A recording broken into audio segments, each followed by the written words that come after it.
Hi, welcome to our channel where we share the most intriguing stories. They tore down my bridge in the dead of night. No warning, no permission, just steel sparks and silence. When my barn caught fire days later and rescue crews couldn't reach me, it wasn't an accident. It was war, and I was ready to fight back with everything I had. I've lived on this land for over 25 years. 70 acres of forest, pasture, and peace, broken only by the rustle of deer, the croak of frogs down by the river, or the rare clank of a wrench when I'm fixing the old John Deere. My name is Roy Pendleton, and I'm a farmer by trade, a stubborn bastard by nature, and a firm believer in keeping to one's own side of the fence, especially when that fence marks the line between independence and HOA tyranny. The bridge was my father's pride. He built it with his own hands back in the 70s, a steel and concrete testament to stubbornness and self-reliance. It spans the Crooked Pine River like a sentinel, the only way in or out of my property unless you're a moose or own a helicopter. The county recognized it as a private structure long ago. I pay for its maintenance, I repair it after storms, and I've got documents stacked as high as a hay bale proving it's mine. That bridge is more than infrastructure, it's freedom. And lately, it's become a target. About 6 months ago, they started building that damned Cedar Hill Ridge development right across the ridge from my property. Real fancy stuff. Big gates, cul-de-sacs, decorative mailboxes, the kind of place where neighbors get fined for planting the wrong shade of hydrangeas. And running that circus is Karen Fletcher, 61, ex-developer, iron hair, whiter than white teeth, and an attitude that could sterilize cattle. Karen's been sniffing around since the day I refused to attend one of their community outreach brunches. She didn't like that my property wasn't on their HOA map. Didn't like that my bridge wasn't coordinated with community access planning. Her words, not mine. I told her I had no interest in brunch, bylaws, or beautification boards. She smiled, thin and fake, and said, "We'll see." A few weeks ago, I got a letter. Certified, naturally. HOA loves their legalese. It said my bridge had been evaluated and found non-compliant with local safety standards. There was no signature, just a HOA seal and a snide note, "This structure will be subject to removal under community safety provisions." I nearly tore the damn thing in half. Instead, I drove straight to the county engineer's office with every scrap of documentation I owned. Sat with Dale Thompson, he's been with the county for 30 years, knows his stuff, and asked him to put it in writing. This bridge is not, has never been, and will never be under HOA jurisdiction. Dale laughed when I told him the story, then stamped a certified letter with enough legal weight to flatten a Buick. I mailed a copy to the HOA with a sticky note, "Try again." Thought that'd be the end of it, but last week, I came back from a supply run to town, parked on the opposite side of the river because the road up to my house didn't feel right, too quiet. I walked to the riverbank and froze. The bridge was gone, not collapsed, not washed out, gone. Cut clean through like someone used a giant tin snip. Cables coiled like snakes on the banks, concrete scorched at the joints. And on the post where the gate used to be, a bright metal sign bolted on freshly.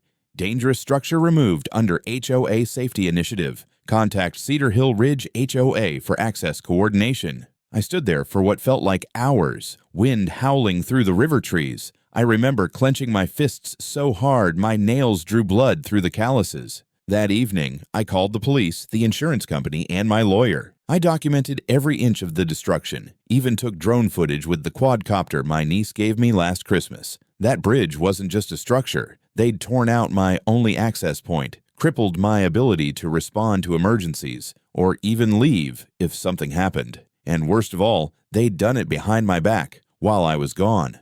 No warning, no court order, just cold steel and arrogance. I didn't know it yet, but the storm was just getting started. 2 nights later, the sky split open with thunder like the wrath of God. I was asleep in the back bedroom when the fire alarm jolted me upright. The smell hit next, smoke, thick and acrid, pouring through the hallway. My heart jackhammered as I tore through the house, grabbed my boots, and sprinted outside into the wet chaos of flashing orange and black. The old barn was ablaze. Flames roared 50 feet into the air, licking at the stars like hellfire, devouring everything inside. Tools, tractor fuel, bales of hay, winter feed, spare generator parts. The heat nearly knocked me back, and the only thing louder than the crackle of burning wood was the panicked screams of my animals. Some had escaped, others were trapped. I fumbled for my phone, fingers shaking, dialed 911 and shouted into the receiver, "Structure fire, my barn, Crooked Pine Road, get someone here now."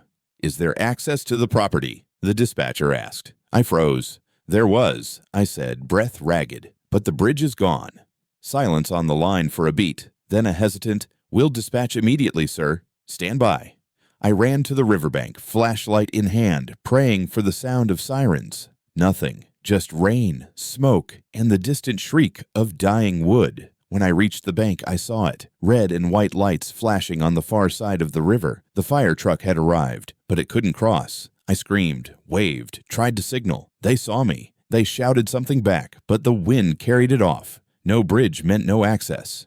The nearest alternate route? 10 miles downstream, and even that required special clearance. No chance they'd get there in time. By the time the fire crew dragged over a John boat from a nearby station and rowed across with a portable pump and 2 men, the barn was a skeleton. One of my farmhands, Miguel, poor kid had been living in the bunkhouse, was pulled from the edge of the flames with second-degree burns on his arm and smoke inhalation so bad he had to be airlifted out the next morning. We lost nearly a dozen animals, goats, a pair of donkeys, even my oldest workhorse, Jasper, who'd been with me since '07.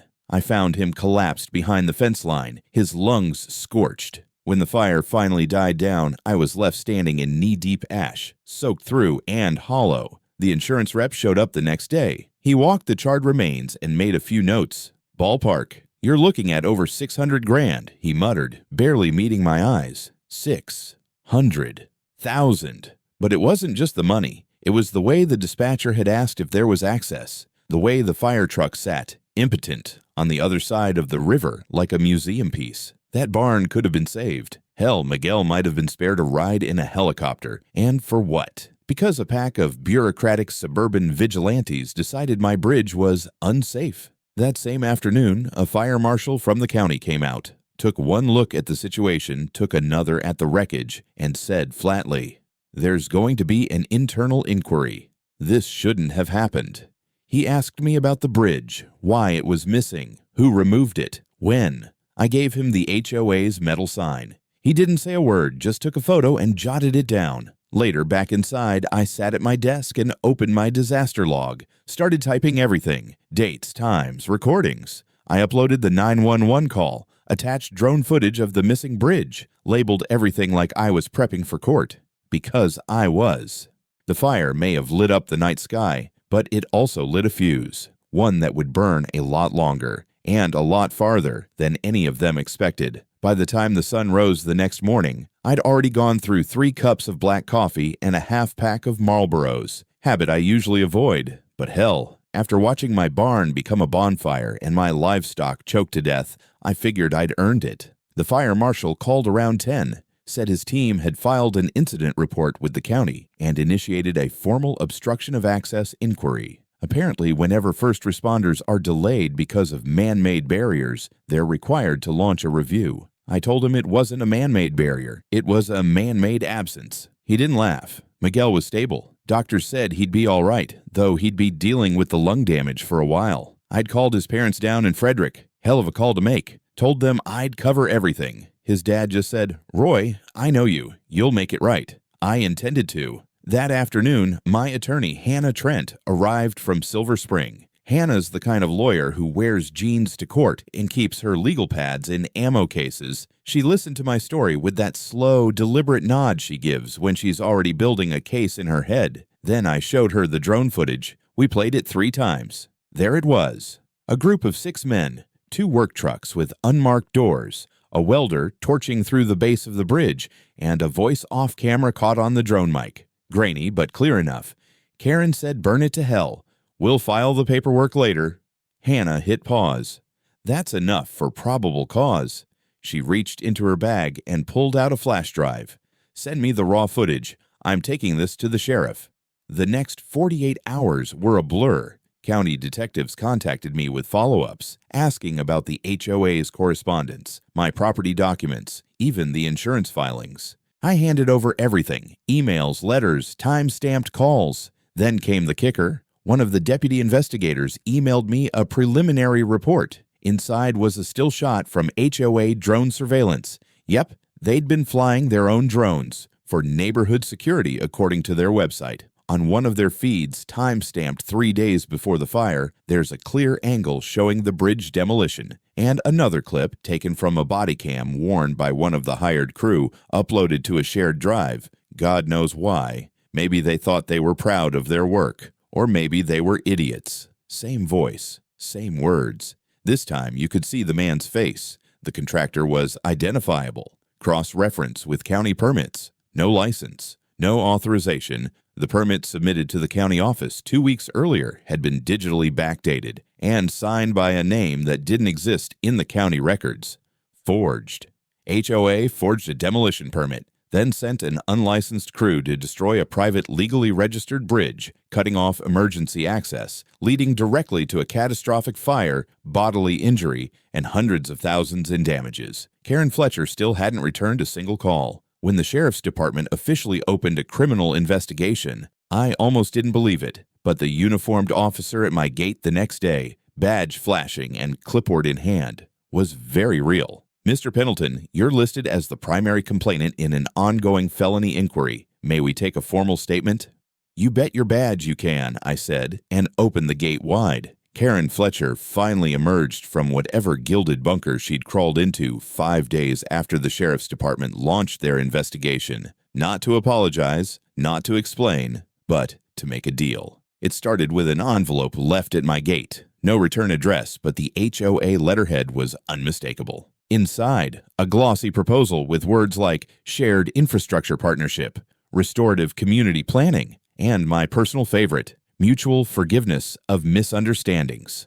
Translation, they'd build me a new bridge, partially, on their terms, with cameras, access controls, and a usage agreement that would grant the HOA co-ownership and the right to charge maintenance tolls for future use. There was also a line at the bottom. Upon signing, Mr. Pendleton agrees to withdraw all legal complaints and refrain from further public disclosures regarding the Cedar Hill Ridge community. I almost lit the paper on fire right then and there. Instead, I scanned it, sent it to Hannah, and posted it online, right next to the drone video of the demolition and the 911 call from the night of the fire. The caption read, "They tore down my bridge, then they tried to buy my silence." Within hours, the post exploded. Thousands of shares, comments rolling in like wildfire. People were furious. It hit local news by the evening broadcast, and by morning, statewide headlines were calling it Bridgegate. One anchor even compared it to a modern-day feudal land grab. I like that one. By noon, a crew from Channel 5 News was parked outside my gate. I gave them a 10-minute interview, showed them the sign HOA had bolted to the post, the burn marks on the riverbank at the blackened frame of my barn. Told them about Miguel, about the failed rescue. That night, my phone buzzed nonstop. Reporters, activists, even some damn HOA whistleblowers from other counties. Everyone had a Karen horror story, and they all wanted to tell it now. The cherry on top came 3 days later when the county fire department released its official report on the barn fire. Cause of fire, mechanical failure due to electrical overload in an off-grid generator. Contributing factor in spread, complete lack of emergency vehicle access due to destruction of the only bridge. Severity of fire, escalated from containable to total loss due to access delay. The last line sealed it. Had access not been obstructed, it is likely the structure and livestock would have been preserved. That's when the real legal machine started grinding. The county prosecutor's office called Hannah. They were moving forward. Criminal charges, not just civil violations or property disputes. We were talking about obstruction of emergency services, criminal mischief, negligent endangerment, even potential manslaughter if Miguel's condition had worsened. HOA's official website went dark, comments disabled, their official Facebook page locked down. Karen didn't appear at the next HOA meeting. Rumor had it she'd left town for a wellness retreat. Coward. I didn't need to chase her. The law was finally catching up. I printed out the fire report, framed it, and hung it in my kitchen. Not because I needed a reminder of what I'd lost, but because it was proof that someone in power had finally said the quiet part out loud. This didn't have to happen. They made it happen. And now they were going to pay. It started like any other Tuesday. I was repairing the chicken coop roof, trying to reclaim some sense of normal when I saw the unmarked SUV pull up just beyond the old oak by the road. 2 sheriff's deputies stepped out, followed by a man in a slate gray suit and mirrored sunglasses. Definitely not local. "Mr. Pendleton," the suit called out. "Detective Alvarez, Montgomery County Special Investigations Unit." Special Investigations. I wiped the sweat from my brow and climbed down the ladder. He showed me a thick folder, over an inch thick, sealed with an evidence tag. "We're executing a coordinated warrant today," he said. "You're listed as the primary complainant. Mind walking us through the timeline one more time?" I brought him inside, brewed a fresh pot of coffee, and gave him the story from top to bottom. The letter, the demolition, the fire, Miguel's injuries, Karen's sleazy proposal. He took notes quietly, flipping through documents I'd already filed with the DA. When we finished, he stood up, clipped the folder shut, and said, "You might want to turn on the TV." I did. Live coverage. Helicopters circling the Cedar Hill Ridge community, squad cars lining their clubhouse, reporters broadcasting live from Karen Fletcher's front lawn. The anchor said it plain. Breaking news out of Montgomery County today, where 23 individuals affiliated with the Cedar Hill Ridge Homeowners Association have been arrested as part of a sweeping criminal investigation.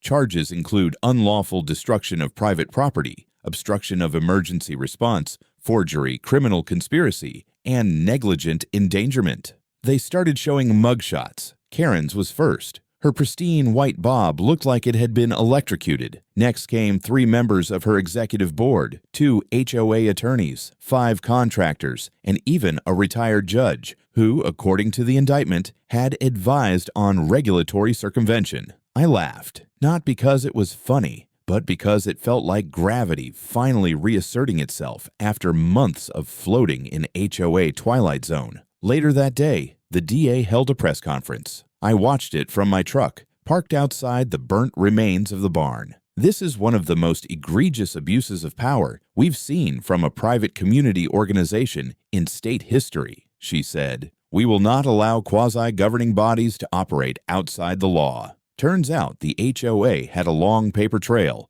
unauthorized surveillance, unlicensed security patrols, even bribes to county clerks for forged documents. The whole HOA operated like a suburban cartel. I was listed as the lead plaintiff in what was now officially designated a multi-complainant civil and criminal action. That night, Hannah called.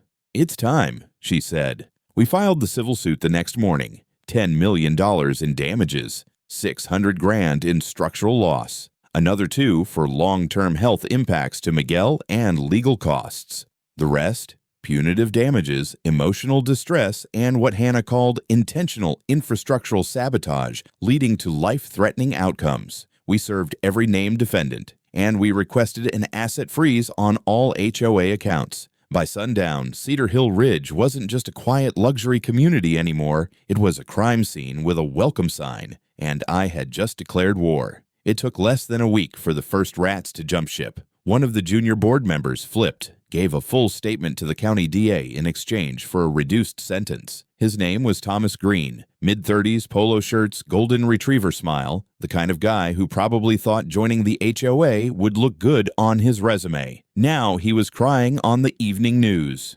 "I didn't know the bridge was private," he said into the mic, blinking fast. "Karen said it was part of an old access road. I just signed what they gave me." That statement opened floodgates. More confessions followed. Contractors started admitting they were paid in cash, under the table. 2 different notaries testified that Karen's legal team submitted retroactive permits after the demolition, forging timestamps and using fake digital certificates. It was a goddamn cascade. Hannah and I were now meeting twice a week in her office, surrounded by evidence binders and a growing team of co-counsel. The civil suit expanded from one claim to a multi-party tort. Other residents, ones who'd been quietly strong-armed by the HOA before, came forward too. A woman named Linda had been fined $5,000 for putting a swing set in her backyard. A war vet down the road had his flagpole cut down for being too tall. The HOA's power had always been rotten. It just took a bridge and a fire to expose it. Meanwhile, the court granted our motion to freeze all HOA accounts. Maintenance stopped, landscaping withered, security gates broke down. For the first time, residents of Cedar Hill Ridge saw what their lives looked like without the illusion of order. Karen, still in county lockup awaiting bail, hired a high-powered defense attorney. They tried to argue she was unaware of the demolition specifics, but the prosecution had emails, ones where she bragged about removing obstacles and forcing Pendleton to negotiate. One had the subject line, "The bridge plan, get it done fast." Judge Keller wasn't buying the Innocence Act. She denied bail twice. Too many risks, she said. Too many inconsistencies. That week, I was called to testify before a grand jury. I showed up in my work boots, the same flannel I'd been wearing when the bridge went down, walked into that paneled room and laid out every detail. The ownership records, the fire, the blocked responders, Miguel's injuries, Karen's smug letter asking me to co-fund my own surrender. I told them I didn't want revenge. I wanted accountability. They asked if I had anything else to add. I pulled the sign from the back of my truck, the one the HOA had left nailed to the post where my bridge once stood. Dangerous structure removed under HOA safety initiative. I propped it on the table, looked every juror in the eye. This is what they call justice. 3 hours later, I got the call. The grand jury had returned indictments, 17 in total, ranging from conspiracy to obstruct justice, criminal mischief, and unlawful governance. And the trial hadn't even started yet. The day of the pre-trial hearing felt more like the opening act of a spectacle than a legal procedure. The courthouse in Rockville was swarmed. News vans lined the street like vultures with satellite dishes. Protesters from both sides had set up along the sidewalk, some waving signs reading "Justice for Roy," others clutching HOA defense banners like they'd been personally attacked by my bridge. Inside, the tension could have carved stone. Karen sat at the defense table in a beige suit, trying her damnedest to look frail and harmless. The high-dollar defense team she'd assembled whispered like vipers around her, but the air was electric with desperation. We were seated just across the aisle. Hannah, stone-faced and sharp as ever, adjusted her files as our lead co-counsel, a former federal prosecutor named Malcolm Pierce, reviewed final notes. He'd flown in from Boston specifically to handle the civil liability phase. Judge Keller entered, and the room snapped into order. "Let's get this circus started," she muttered into the mic, not even bothering to hide her disdain. The HOA's defense team filed a motion to dismiss, claiming improper jurisdiction and lack of direct causality. Their argument: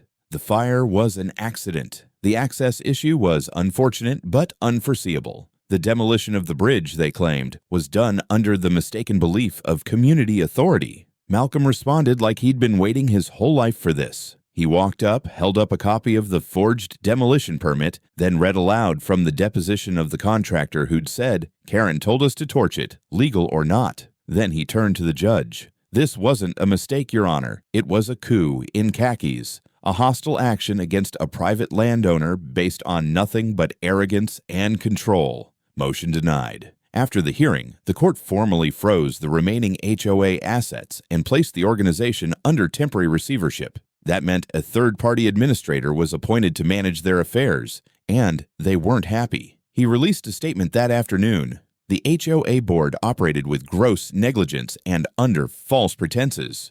This organization is no longer viable under its current structure. In plain English, HOA was dead in the water, but we weren't done. Hannah filed an emergency injunction preventing the HOA, or what was left of it, from using any reserve funds to pay for legal defense. Those funds, she argued, belonged to the residents, not to a group of criminals defending personal charges. It worked. Legal fees had to be paid out of pocket. That's when things got ugly. Residents turned on each other. Lawsuits flew like mosquitoes. One guy filed a restraining order against his neighbor for verbal threats regarding the misuse of HOA funds. Another posted a public apology on Facebook for supporting Karen blindly. The whole neighborhood began to cannibalize itself. And amid it all, our case moved forward. A state-level judge ruled in our favor on evidentiary motions, allowing drone footage, the fire department report, and even internal HOA emails to be presented in court. Meanwhile, insurance companies began pulling policies from anyone still affiliated with Cedar Hill Ridge. Too risky, they said. By the end of the month, the community looked like a war zone. Gates stuck open, landscaping overgrown, security systems offline. Half the homes went up for sale. The once pristine neighborhood was unraveling in real time, And I watched it all from my porch with a cup of coffee and a copy of the court docket in my lap. 7 hearings scheduled, 3 civil motions pending, 23 criminal defendants. The HOA wanted order. Now they had it. Court-ordered, publicly televised, and backed by the full weight of the state. The summons came by courier, thick envelope, official seal, and the words trial subpoena printed in bold across the front. Inside, a request to appear as a key witness in the State versus Karen Fletcher et al. I already knew it was coming. Still, holding that paper felt heavier than a bale of hay. Trial was set to begin in 2 weeks. In the meantime, I prepped. Hannah ran me through mock questioning like a drill sergeant. Don't editorialize. Stick to facts. No swearing unless you want the jury to know exactly what kind of guy they're dealing with. I nodded, but inside, the truth itched to get out. Not just the facts, but the fury behind them. 2 days before the trial, I got a message from the assistant DA. They had a plea deal on the table for some of the lesser defendants. If they testified, they'd serve probation, lose licenses, maybe pay restitution, but avoid prison. I wasn't thrilled, but I understood. You don't take down a structure like this without peeling off the weaker bricks first. Opening day, the courthouse looked like a damn stadium. News vans, crowds, the works. Karen entered flanked by 2 attorneys, her hair pulled tight, lips pressed into a permanent sneer. She didn't look at me. I didn't expect her to. The prosecution opened with fire, drone footage, internal emails, contractor testimony. They built the case piece by piece like stacking cinder blocks. Then it was my turn. The bailiff called my name and I walked up to the stand, swore on the Bible, cleared my throat, and faced the jury. I told them everything. How my father built that bridge, how it was mine, legally, financially, historically. I showed them maps, deeds, maintenance logs. I told them about the letter from the HOA, the forged permit, the day I came home and found the bridge gone. I described the fire in brutal detail, how I stood at the riverbank screaming for help, how I watched my barn burn, how Miguel screamed when they pulled him out, how I buried Jasper with my own hands because no vet could get across. Every word landed like a hammer. Then came the sign. I'd brought it in a clear evidence bag, the same metal plaque the HOA had left behind like a goddamn trophy. I held it up. This is what they left me, after destroying my bridge, blocking the fire response, and endangering every living soul on my property. This is their definition of safety. The courtroom was dead silent. During cross, Karen's lawyers tried to paint me as combative, said I resisted cooperation, that I'd antagonized the HOA. I didn't flinch. I resisted being robbed of my rights, I said. And I didn't start the fire, but they made damn sure no one could put it out. After I stepped down, I walked past Karen, still no eye contact. She looked smaller now, shrunken under the weight of consequences. Good. Outside, cameras flashed. Reporters shouted questions. I didn't say a word. I got in my truck and drove home. That night, the sky was clear for the first time in weeks. I sat on the porch, Miguel beside me, arm in a sling, face still pale. We didn't talk much, just watched the stars. But deep down, I knew the tide had turned. They tried to break me, but now the state was speaking in my voice, and that voice was loud. The verdict came down on a gray Thursday morning. Rain hung in the air like it was waiting for permission. I sat in the front row of the courtroom, flanked by Hannah and Miguel. Bandages off now, scars still fresh. Karen was directly across from me, her expression carved from concrete. Judge Keller entered, and the entire room stood. She motioned us down, adjusted her glasses, and began to read. We have reviewed the evidence, the testimony, the criminal negligence, the conspiracy, the willful disregard for public safety.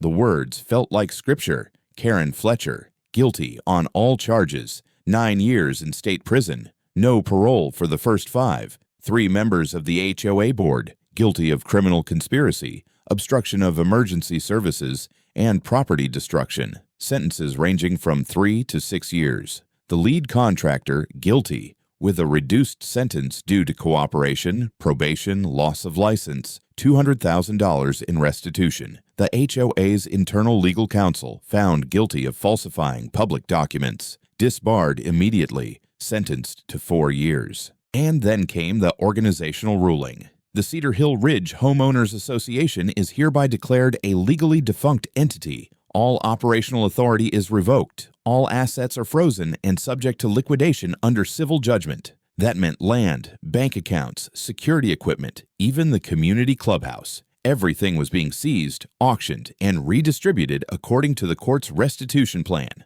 I didn't cheer. I didn't clap. I just sat there and breathed. After sentencing, we reconvened in the adjacent courtroom for the civil ruling. Malcolm presented our damage assessment, line by line, with receipts, expert testimony, and visual evidence. When he was done, the judge looked at the defense's table, now half empty. For the deliberate destruction of private property, obstruction of emergency services leading to severe injury and livestock death, emotional trauma, and long-term financial harm, I hereby award Mr. Pendleton and his co-plaintiffs a total sum of $10 million, $8.4 million in compensatory damages, $1.6 million in punitive penalties. The payout was ordered to be collected jointly and severally. That meant every one of them was on the hook, together and individually. I watched Karen's shoulders finally sag. It hit her then. This wasn't just prison time. This was bankruptcy. Ruin. She wasn't going to rebuild her empire. She was going to be remembered as the woman who destroyed a community chasing a toll gate dream. Later, Hannah handed me the final paperwork in the courthouse parking lot.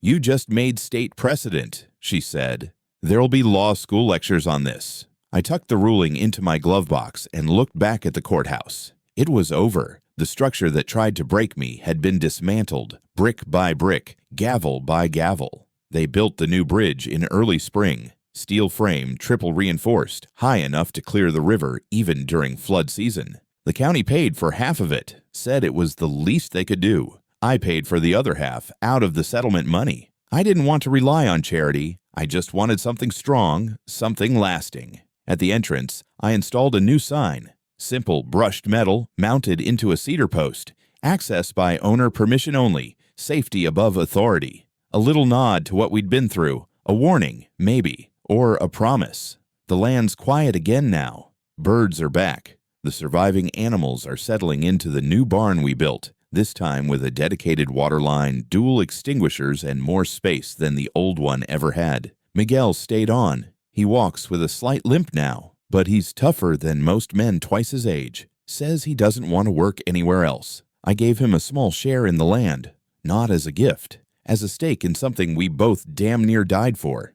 The news cycle moved on eventually, but not before something unexpected happened. A state representative, Melissa Grant, reached out, said she was drafting a bill, the Essential Access Protection Act. It would ban HOAs from interfering with any infrastructure deemed critical for emergency response, and it was inspired by my case. They even invited me to testify at the legislative hearing. I showed up in the same flannel and boots I wore in court, told them plain, if your kid's choking and the ambulance can't reach you because some HOA wants to charge a toll, that's not a governance issue, that's a death sentence. The room was silent. Then someone clapped. A few more joined. The bill passed committee unanimously. I guess that's the real ending here. They tore down a bridge, thinking it would bring me to heel. Instead, it brought the law to their doorstep. They tried to crush one man. Now, they'll think twice before crossing another. I still get the occasional email. People asking for advice, telling me about their own HOA nightmares. I don't have all the answers. But I tell them this: document everything. Know your rights. Don't back down. And remember, some bridges are more than wood and steel. Some bridges you build by fighting back.